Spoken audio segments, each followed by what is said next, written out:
Sanibonani la ekhaya, ninjani? Sithembe ukuthi niyaphila. Mfoka Mkhonza lo. Sithemba konke kuhamba kahle bafethu. Ngiyabonga kakhulu ngokuthi nisubscribe, ni-share, ni-comment nakuma-video wami. Ngiyanibonga kakhulu ngokulayikha ama-video wami. Ngiyabonga kakhulu. If you haven't subscribed yet, please do so.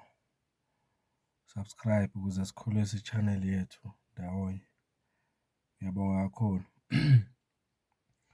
Today kwi-feature yethu ethi my special message to you.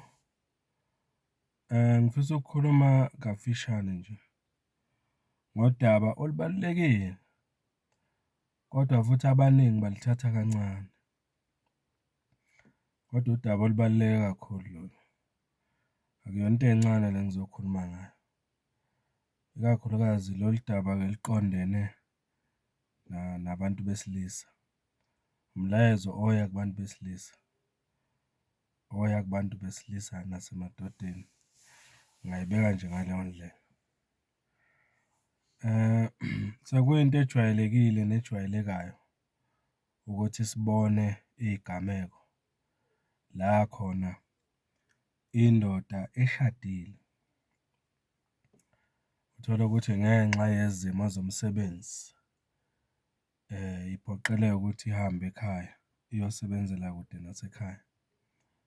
Mhlawumbe i-drive ama-truck noma mhlawumbe isuke emakhaya iyosebenza emadolobheni amakhulu koGoli noThekwini. Ishiye ekhaya unkosikazi wayo nezingane noma unkosikazi wayo specifically ngoba ngizokhuluma ngaleyo ndaba vele. Sesiyakubona kwenzeka kaningi ukuthi uma ihambile indoda ngezimo ezikanjani bese kuba nabathile emuva ababa neso emzini waleyo ndoda. Bafuna ukungena kunkosikazi waleyo ndoda. Bavala isikhala saleyo ndoda ngenkathi yona isahambile ngomsebenzi.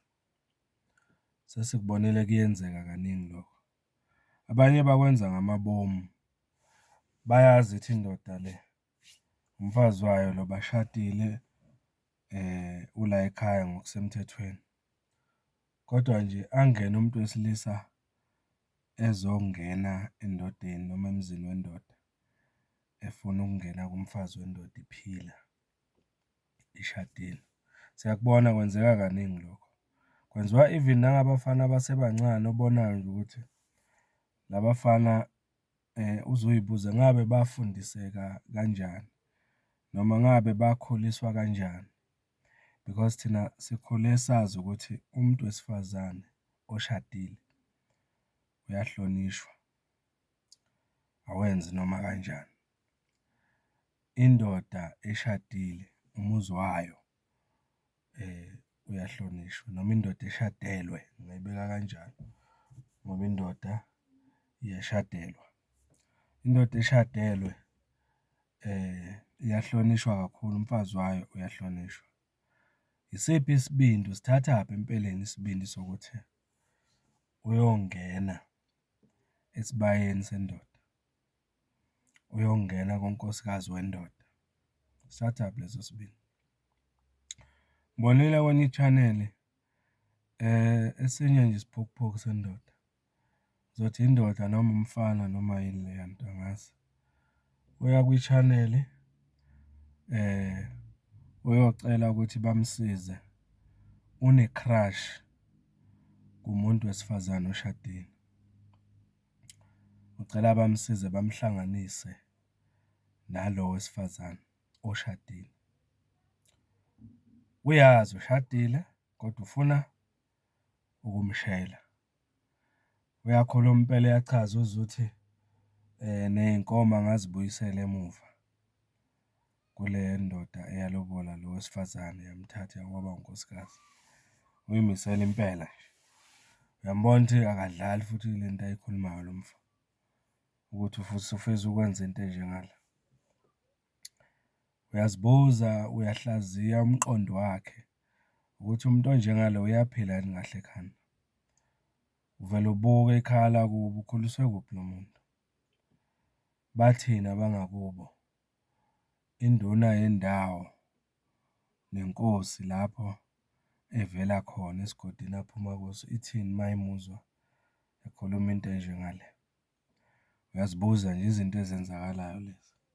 So, kule video ngifisa nje ukuxwayisa onke amadoda nabafana nabo bonke abesilisa ukuthi umuntu wesifazane oshadile uyahlonishwa.